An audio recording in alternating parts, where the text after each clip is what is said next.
Je serai bref. Je vais dire, parce que c'est la coutume de tous ceux véritablement qui ont été appelés à servir Dieu ici.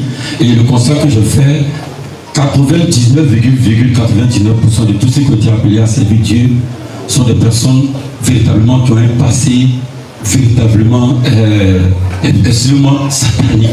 C'est des enfants du diable à 100%. Si, est-ce que vous comprenez ce que je veux dire? C'était, et je l'ai été aussi. Véritablement, ce qu'on doit pour comprendre le bon frugal, quand Dieu m'a appelé à le servir en 94, à cause de la grâce de Dieu, j'aimais beaucoup jeûner. Et Dieu m'a donné l'onction. J'étais tellement devenu orgueilleux, j'étais imbu de ma personne. Vous comprenez? Donc j'étais désobéissant. Les aînés me disaient, vas-y doucement. J'ai dit non, non. En ce moment, mon papa était là, vivais aisé, j'avais tout à ma disposition. Donc je ne savais pas que servir Dieu, il y avait d'abord un préalable. L'amour d'abord des âmes, la douceur, la patience, la tolérance. C'est l'âme qui vient, qui doit véritablement être, je peux dire, en guillemets négatif, mais toi, l'homme de Dieu, tu dois savoir trouver le mot juste. En tel enseigne que Dieu en avait marre, et Dieu va permettre que je sois chassé de la maison. Il est bref. Et c'est comme ça que je me suis retrouvé dans la rue. Et dans la rue, je n'avais pas de dortoir. Je ramassais à terre pour manger, je dormais sur les bancs, le marché, c'est comme ça. Et puis, je suis tombé en flânant sur quelqu'un qui habitait la maison de mon père, une commune avec l'éducation. C'était un dealer. Et c'est dans ça qu'il m'a appris le métier. Et il m'a formé, c'est au cimetière que les transactions se faisaient. Vous voyez, au cimetière, la nuit. Et c'est là que j'ai découvert que dans la nuit, véritablement, il y a un monde impressionnant. Toutes les classes sociales avaient un rendez-vous, les prostituées, toutes ces choses. Et il m'a dit de ne pas aller. Trois choses, c'est important, le Seigneur m'a dit de le dire, excusez-moi. Donc, franchement, c'est tellement horrible ce que j'ai vu là-bas. Et il m'a dit formellement, il ne faut pas aller là-bas. Un endroit, il ne faut pas aller. Et ce jour-là, on n'était pas ensemble, j'étais seul. Il m'a dit, tu sais comment faire, vas-y, vas-y. Et poussé par la curiosité, je dis, je vais aller voir. C'était au cimetière. En ce moment, c'est à la gare, c'était un cimetière. C'est pas si, voilà. La gare, c'était un cimetière. Qui c'est ça? Voilà. C'était au départ, après on a été délocalisé, maintenant c'est à Millonville. Et c'est comme ça. Je vous assure, il n'y avait pas assez de personnes. Mais les gens avaient des thermos, des glacières. La majorité de ces personnes-là étaient souvent des infirmiers, des médecins. Ils faisaient des trafics de corps, d'organes humains. Oui. Ce n'est pas un film, c'est la réalité. Dieu est mon témoin. Trafic d'organes humains. Et ce jour-là, il y avait quelqu'un qui faisait des affaires, non d'affaires, qui voulait accroître ses affaires. Et ils ont attrapé un enfant dans la rue comme ça. Des enfants qui disparaissent là, c'est comme ça. Et ils sont venus parce que le marabout avait demandé du sang frais. Et ce jour-là, ils sont venus parler rapidement. Ils ont égorgé l'enfant sous mes yeux. Oui, ils l'ont dépecé. Ils ont pris les parties qu'ils voulaient. Ça, c'est ce qui m'a marqué. Ça fait un. Deuxième fait. Quand la délocalisation sommes allés au cimetière de Millonville, c'est là-bas qu'on fumait la drogue forte, tout cela. On appelle ça dans le jargon, Assoyor, Pao, et Gnosis. Tous ceux qui se connaissent, ça, ils savent déjà. Voilà. Donc, et c'est comme ça. Et c'est la nuit. Et puis, ce jour-là, ils sont venus trois voitures. Trois voitures étaient venues. Une voiture principale au milieu, placardée, marque, je ne sais pas si c'est orange. Qu'on appelle là, ambassadeurs, non, les ambassadeurs tout là. Diplomate. Voilà, diplomate, très bien, c'est ça. Mais c'était l'Afrique centrale et tout comme ça, à cause du drapeau. Donc, il était venu ce jour-là avec des gardes de corps. Et le marabout est sorti, il est venu vers nous. Il dit, bon, on a un service à vous demander. Voilà. Il dit, est-ce qu'on vient d'enterrer un cadavre, surtout un corps féminin, un jour, 2 jours, 3 jours? Parmi nous, il y a un qui a dit oui, une femme 2 jours, là-bas. Il a dit, si vous déterrez ce cadavre-là, on vous donne 300 000 francs. Vite fait, on a déterré le cadavre. Et le monsieur, le marabout, a dit, bon, parce que l'autre voulait être promu à être un poste de ministre. Il voulait être ministre dans son pays là-bas. Voici la condition. On a déterré le cadavre. Le monsieur a couché avec le cadavre. Oui. Sans préservatif. avec une bague. Il a fait des incantations. Il a dit ceci devant nous. Il dit toutes les fois, en dehors de ta femme, que tu dois avoir des rapports sexuels avec des femmes, n'importe quoi, n'importe qui comme ça, pour accroître ta puissance dans les affaires, pour être intouchable dans les affaires, imbattable dans les affaires, ou même pas à tout là. Chaque fois, soit elle devient folle, ou bien soit elle meurt. Voici le pacte. Et troisième fait qui m'a marqué, et puis on s'arrête là à cause du temps. Véritablement, après un dealer, j'ai été prosénète. Excusez-moi du thème, j'ai couché à près de 3000 femmes.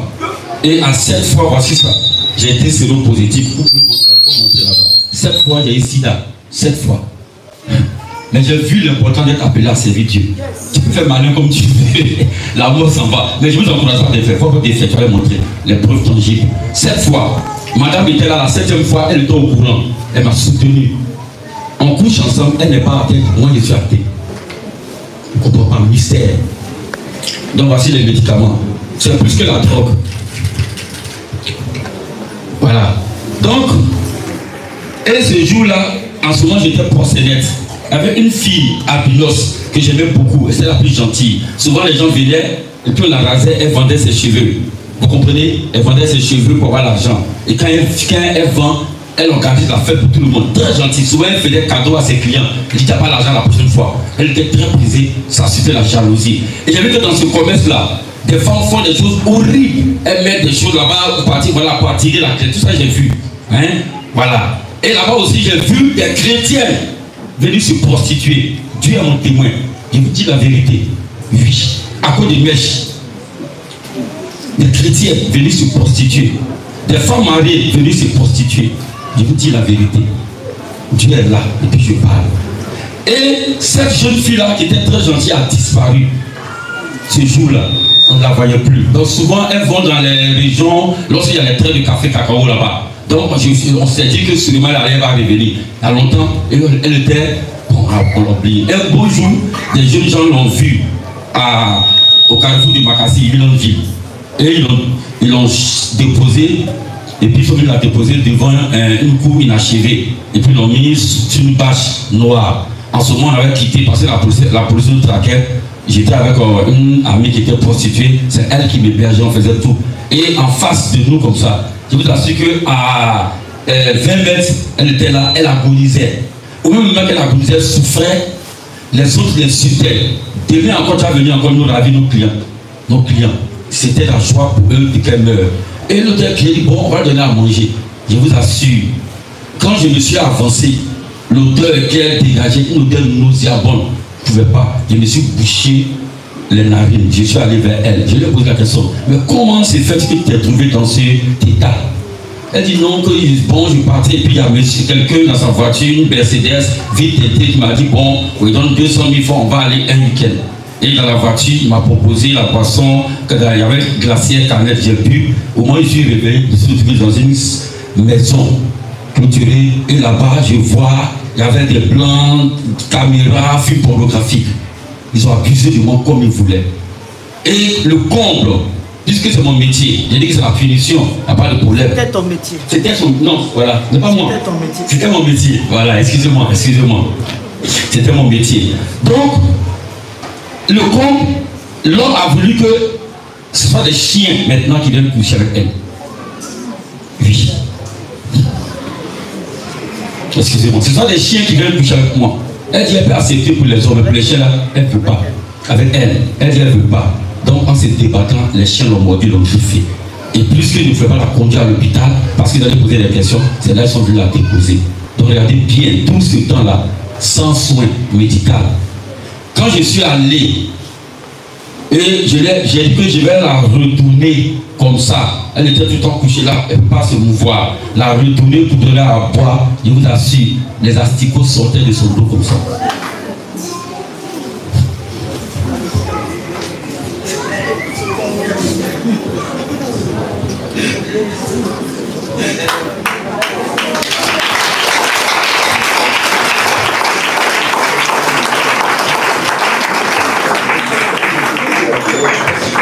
Je vous assure, chaque fois qu'elle allait me toquer, elle allait voir pour oublier toutes ces scènes-là. Le Seigneur m'a dit, ne fais pas de mal. Tu vas servir en tant qu'évangéliste. Et je fais de toi mon apôtre. Apôtre, il vient envoyer. Chaque jour, ce sont les scènes que je vois. L'église est impuissante. L'église ne fait rien.